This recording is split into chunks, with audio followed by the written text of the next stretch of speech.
ان میں سے کون سا افسانہ نگار شامل نصاب ہے؟ تو سلام بن رزاق کا افسانہ ہمارے نصاب میں شامل ہے، اور وہ کون سا ہے؟ وہ ہے ابراہیم سقا۔ غبار خاطر کس کا مجموعہ ہے؟ تو غبار خاطر خطوط کا مجموعہ ہے۔ 27واں کوشچن ہے غبار خاطر میں کتنے خطوط ہیں؟ تو آپ کو پتہ ہے 24 خطوط ہیں، اور یہ خط انہوں نے کس کے نام لکھے ہیں؟ اس کا جواب بھی آپ کمنٹ میں بتائیے۔ مولانا آزاد کا اصل نام کیا ہے؟ تو وہ ہے محی الدین۔ 29واں کوشچن اردو کی پہلے خود نوشت کا نام بتائیے۔ اردو کی پہلے خود نوشت کا نام ہے کالا پانی۔ اس کے بعد میں یونیورسٹی میں کس کی خود نوشت ہے؟ وہ ہے احسان دانش کی۔ دیکھیں میرے بھائی کوشچن میں جو آپشن سے ہوتے ہیں وہ بہت تھوڑا سا کریٹیکل بھی ہوتے ہیں۔ یہاں دیکھیے احسان تابش بھی ہے، تو جلدی بازی نہیں کرنا، کوشچن سب پڑھیے اور آنسر دی ہے نا احسان دانش ہے۔ ذیل میں کون سا جملہ درست ہے؟ تو آپ دیکھیے تو کون سا جملہ درست ہے؟ تو وہ ہے محمود نے کہا ہے، ٹھیک ہے، محمود نے کہا ہے، تو آنسر بی ہو جائے گا۔ 33 میں حاکم کی جمع کیا ہوگی؟ تو حاکم کی جمع ہوگی حکام۔ حاکم کی جمع کیا ہوگی؟ حکام۔ نمبر 33 کوشچن ہے ماضی شکیہ کی ایک مثال دیجیے، تو کیا ہو جائے گا؟ وہ آیا ہوگا، وہ آیا ہوگا۔ اس میں دیکھیے شک پایا جا رہا ہے کہ نہیں پایا جا رہا، تو وہ آیا ہوگا۔ ماضی بعید کی ایک مثال دیجیے، تو اس کا ہو جائے گا وہ کھایا تھا، ٹھیک ہے۔ اس کے بعد ہے اگلا کوشچن جو ہے 4 دن کی چاندنی پھر اندھیری رات کیا ہے؟ تو یہ ایک محاورہ ہے۔ کیا ہے؟ یہ ایک محاورہ ہے، ٹھیک ہے۔ درج ذیل میں کون سا لفظ مؤنث ہے؟ تو دیکھیے نشہ، دریا، چراغ یہ سب مذکر ہے، تو وبا مؤنث ہے، اور اسم کے بدلے میں جو لفظ ہے وہ کیا ہے؟ اس کو ضمیر کہتے ہیں، جس کو آپ پروناؤن کہتے ہیں۔ اپنا الو سیدھا کرنے کا مطلب کیا ہوتا ہے؟ اپنا الو سیدھا کرنا مطلب ہوتا ہے مطلب نکالنا، ٹھیک ہے۔ اسکول کیا ہے؟ تو اسکول اس میں ظرف ہے، دیکھیے اس جگہ کا پتہ چل رہا ہے۔ ذہین طالب علم میں ذہین کیا ہے؟ تو ذہین صفت ہے، اور طالب علم یہ کیا ہے آپ بتائیے۔ اگلا کوشچن 41واں کوشچن ہے، دیکھیے وہ ایک خوشحال شخص ہے، اس جملے میں سابقہ کیا ہے؟ تو سابقہ لاحقہ آپ نے پڑھا ہے، تو خوش کیا ہو جائے گا؟ یہ سابقہ ہو جائے گا۔ نشیب کی ضد کیا ہوتی ہے؟ بولتے ہیں نشیب و فراز، تو نشیب کی ضد کیا ہو جائے گی؟ فراز، سی آنسر ہو جائے گا آپ کا۔ درج ذیل میں اس میں معرفہ کون ہے؟ تو آپ دیکھ لیجیے ندی، پہاڑ، آدمی، یہ تینوں کے تینوں آپ کو نکرہ ہیں، تو ہمالیہ ہو جائے گا۔ درج ذیل میں ماضی بعید کی نشاندہی کرنے کے لیے کہا گیا ہے، تو دیکھیے ماضی بعید ہے نا، یعنی جو دوسرے دور کا پتہ چلے، تو وہ گیا تھا، یعنی بہت پہلے ہوا ہے۔ مجاز کی ضد کیا ہوگی؟ تو اصلی یا اصلیت، ٹھیک ہے۔ درج ذیل میں اس میں فاعل کون ہے؟ تو اس میں فاعل یعنی کام کرنے والے کو کہتے ہیں، تو قتل کرنے والے کو ہم قاتل کہتے ہیں، تو آنسر ہو جائے گا بی، ٹھیک ہے۔ اب کوشچن نمبر 47 ہے، دیکھیے معنی کے اعتبار سے اسم کی کتنی قسمیں ہیں؟ تو آپ کو پتہ ہے معنی کے اعتبار سے اسم کی 2 قسمیں، اسم ذات اور اسم صفت یا اسم صفات۔ غالب علم کی کون سی قسم ہے؟ تو غالب علم کی ہے نا قسم ہے تخلص کی۔ تخلص وہ نام جو شاعر اپنے شعر میں استعمال کرتا ہے، اور نام غالب جو ہے یہ شعر میں اپنا استعمال کرتے تھے۔ انجم کے معنی کیا ہیں؟ تو انجم کے معنی ہوتے ہیں ستارے، ٹھیک ہے۔ تو درج ذیل میں ناول کون سی ہے؟ تو درج ذیل میں جو ناول ہے وہ ہے توبۃ النصوح۔ اب آپ بتائیے تو ہم کو کہ لکھنے والے کون ہیں، نہیں تو پھر میں آپ کو بتاؤں گا۔ اگلا کوشچن ہے 51 نمبر کوشچن ہے ظلمت کی ضد کیا ہوگی؟ تو ظلمت کی ضد ہوگی نور۔ ایک پنتھ دو کاج کا مطلب کیا ہوتا ہے؟ ایک کام کے ساتھ کئی کام نکالنا۔ کوشچن نمبر 53 ہے فسانہ عجائب کس کی داستان ہے؟ فسانہ عجائب جو داستان ہے یہ داستان ہے رجب علی بیگ سرور کی۔ کس کی ہے؟ رجب علی بیگ سرور کی۔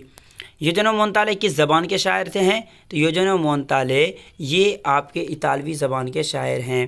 جیلانی بانو کا تعلق کس شہر سے ہے؟ تو جیلانی بانو کا تعلق حیدرآباد سے ہے۔ اس پر بھی دشمنوں کا کہیں سایہ پڑ گیا، مصرع مکمل کیجیے، تو میں نے تو پڑھ ہی دیا، آنسر ہو جائے گا آپ کا سایہ۔ کیا ہو جائے گا؟ سایہ۔ بعض پرانے لفظوں کی نئی تحقیق کس کا مضمون ہے؟ تو سید سلیمان ندوی کا ہے۔ کس شاعر کا تعلق کس صوبہ بہار سے ہے؟ تو آپ کو معلوم ہونا چاہیے ہے نا، یہاں پر دیکھیے دیا ہوا ہے ملی آباد، یہ ہمارے بہار میں نہیں ہے۔ لکھنوی یہ لکھنؤ کا کیا بولے تو یہ اتر پردیش میں ہے نا۔ عمیق حنفی تو مدھیہ پردیش کے ہیں۔ تو عطا کاکوی بچے، تو عطا کاکوی ہے نا، آپ کو پتہ ہے عطا کاکوی کہاں کے ہیں؟ کاکو کے ہیں، اور کاکو کہاں ہیں؟ ہمارے بہار کے جہان آباد ضلع میں۔ اس کا مطلب ہو گیا عطا کاکوی آنسر ہوگا، ٹھیک ہے۔ چلیے اس کے بعد کوشچن نمبر 59 ہے درج ذیل میں کون سی نظم اکبر الہ آبادی کی ہے؟ تو اکبر الہ آبادی کی نظم کا نام ہے برق کلیسا۔ کیا نام ہے بولیے تو؟ برق کلیسا۔ تضحیک روزگار کیا ہے؟ یہ ایک قصیدہ ہے۔ تازہ ہوا میں ہوا کیا ہے؟ موصوف ہے، اور تازہ صفت ہے۔ میر ایک غزل گو شاعر ہیں، اس میں لاحقہ کیا ہے؟ تو دیکھیے غزل کے آگے کیا آگے چپکا ہے؟ تو گو، تو غزل گو، تو گو کیا ہو جائے گا آپ کا لاحقہ۔ فرار کس کا افسانہ ہے؟ دیکھیے یاد رکھیے گا، 10th سے پوچھ لیا گیا ہے۔ ایک بار میں پھر سب کو بتا دیتا ہوں، 12th والے 1 سے 2 کوشچن آپ کے 10th سے آ جاتا ہے۔ تو فرار یہ سید محمد محسن کا افسانہ ہے۔ بھیم راؤ امبیڈکر کب پیدا ہوئے ہیں؟ 1891 کو پیدا ہوئے ہیں، مہو سینٹرل انڈیا میں، ٹھیک ہے۔ یہ اس کے بعد اگلا کوشچن دیکھیے، 65واں نمبر کوشچن ہے، کھیتی کس کی نظم ہے؟ کھیتی عمیق حنفی کی نظم ہے۔ برق کلیسا کیا ہے؟ تو ایک ظریفانہ نظم ہے۔ غم ارشد کس کا لکھا ہوا قطع تاریخ ہے؟ تو آپ کو معلوم ہونا چاہیے، عطا کاکوی نے اپنے بیٹے کے نام پر لکھا تھا، جن کے بیٹے کا نام ارشد تھا۔ آپ بتائیے کہ ارشد کے 2 بیٹے کا نام کیا تھا؟ آوارہ کس شاعر کی تخلیق ہے؟ تو مجاز لکھنوی کی ہے۔ فسانہ عجائب کیا ہے؟ یہ ایک داستان ہے۔ فسانہ عجائب کے لکھنے والے کون ہیں؟ یہ آپ ان کو بتائیے۔ ان میں سے کون سا لفظ مذکر ہے؟ تو ان میں سے جو لفظ ہے اس میں آپ کا پہاڑ مذکر ہے۔ کون مذکر ہے؟ پہاڑ، ٹھیک ہے۔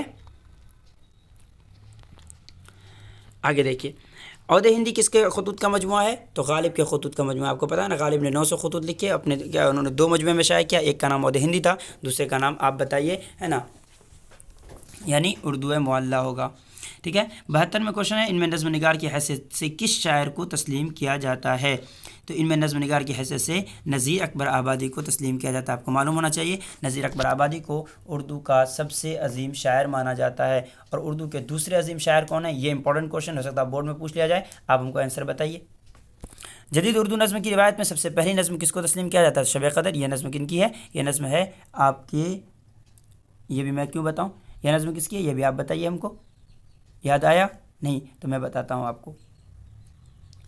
شب قدر نظم جو ہے یہ محمد حسین آزاد کی نظم ہے۔ علی صدر جعفری کی وفات کب ہوئی ہے؟ تو آپ کو پتہ ہے 2000 عیسوی میں ہوئی ہے۔ درج ذیل میں کون سی نظم عمیق حنفی کی ہے؟ تو کھیتی ہے۔ کون سی ہے؟ کھیتی ہے۔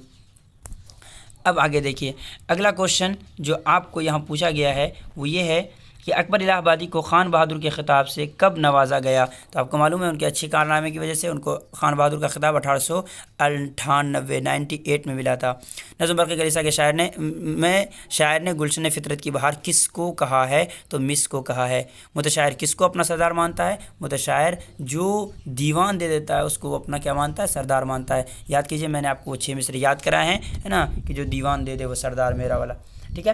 اگلا دیکھیے، اگلا کوشچن ہے 79 اور 80، ہے نا۔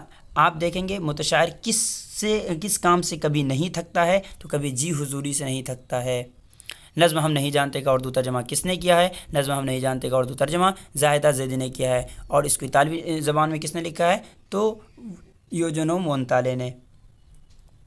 اگلا کوشچن ہے، یوجنو مونتالے کو نوبل انعام سے کب نوازا گیا؟ یوجنو مونتالے کو نوبل انعام سے 1975 کو نوازا گیا تھا۔ مرزا نوشا کسے کہا جاتا ہے؟ مرزا نوشا کہا جاتا ہے آپ کے غالب کو۔ کیوں کہا جاتا ہے یہ میں نے آپ کو بتایا تھا، اگر آپ جاننا چاہتے ہیں تو آپ ہمارے ساتھ جڑیں، انشاءاللہ ضرور بتایا جائے گا۔ ان میں سے کس شاعر کا تعلق فلمی گیت سے نہیں ہے؟ تو دیکھیے، شکیل بدایونی ہو گئے، کیفی اعظمی، مجروح سلطان پوری، ان سب کا تعلق ہے۔ میر تقی میر کا تعلق فلمی گیت سے نہیں ہے۔ جب کسی غزل میں ایک سے زائد مطلع ہو تو اسے کیا کہتے ہیں؟ تو اس کو حسن مطلع کہتے ہیں۔ اے آنسر ہو جائے گا۔ یارب زمانہ مجھ کو مٹاتا ہے کس لیے، یہ مصرع کس شاعر کا ہے؟ یہ ہے مرزا غالب کا، جس میں انہوں نے کہا تھا کہ غالب وظیفہ خوار ہو دو شاہ کو دعا، وہ دن گئے جو کہتے تھے نوکر نہیں ہوں میں۔ اب اس میں دیکھیے کس شاعر کو غالب شکن کہا جاتا ہے؟ تو یگانہ چنگیزی کو کہا جاتا ہے، کیونکہ وہ بہت خلاف لکھتے تھے ان کے۔ اگلا ہے، درج ذیل میں خلیل الرحمن اعظمی کی تصنیف کون ہے؟ تو اردو میں ترقی پسند ادبی تحریک جو انہوں نے لکھی تھی۔ ان میں سے کس شاعر کا تعلق علی گڑھ مسلم یونیورسٹی سے رہا ہے؟ تو مجاز لکھنوی کی۔ کس کی؟ مجاز لکھنوی کی۔ نواسی ہے، ان میں سے خلیل الرحمن اعظمی کا مجموعہ کون ہے؟ تو خلیل الرحمن اعظمی کا مجموعہ جو ہے نیا عہد نامہ ہے، ٹھیک ہے۔ مرثیہ کے تمہید کو کیا کہتے ہیں؟ تو مرثیہ کے تمہید کو چہرہ کہتے ہیں، ہے نا۔ آپ بھی اپنا دیکھ لیں، تمہید مطلب شروعات کیا ہے؟ چہرے سے ہوتی ہے۔ اس کے بعد دیکھیے ادھر کوشچن ہے آپ کا کیا کہ قصیدہ نگاری کا نقاش اول کسے کہا جاتا ہے؟ قصیدہ نگاری کا نقاش اول سودا کو کہا جاتا ہے. کسے کہا جاتا ہے؟ سودا کو. زلف تیری ہے موج جمنا کی، اس مصرع کے شاعر کون ہے؟ یہ شعر ہے ولی دکنی کا مصرع جو ہے. مدح کا تعلق کس سے ہے؟ تو مدح کا تعلق قصیدہ سے ہے.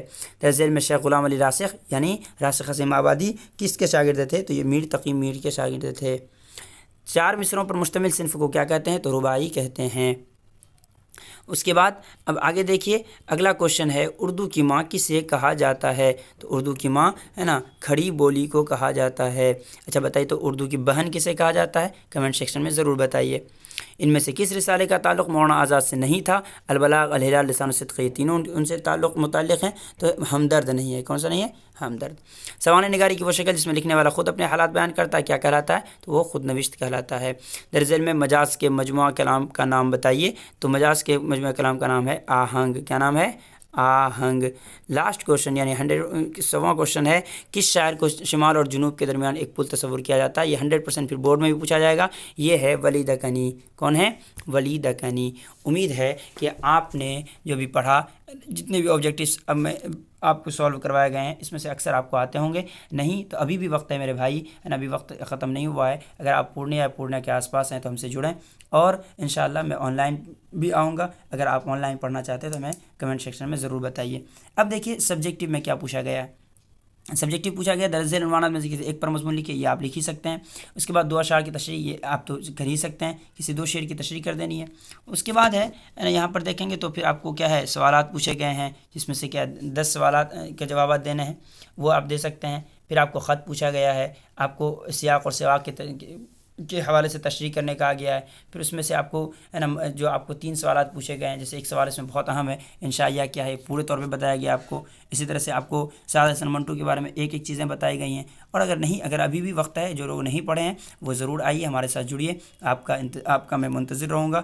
امید ہے کہ آج کی اس ویڈیو میں آپ نے بہت سی چیزیں سیکھی ہوں گی. امید ہے کہ اگر آپ ایگزام نہیں دیے ہیں تو آپ اس کو دیکھیں گے، آپ کو بہت فائدہ ہوگا. اور اگر آپ ایگزام دے چکے ہیں تب بھی اس کو یاد رکھیے گا، انشاءاللہ آپ کو بہت کام آئے گا. اب میں سبجیکٹیو کا جواب میں نے اس لیے نہیں دیا کہ مجھے لگتا ہے کہ ویڈیو لمبا زیادہ ہو جائے گا. اگر آپ سبجیکٹیو کا بھی جواب چاہتے ہیں تو کمنٹ سیکشن میں ضرور بتائیے. انشاءاللہ میں پوری کوشش کروں گا. جب تک کے لیے خدا حافظ. بہت بہت شکریہ.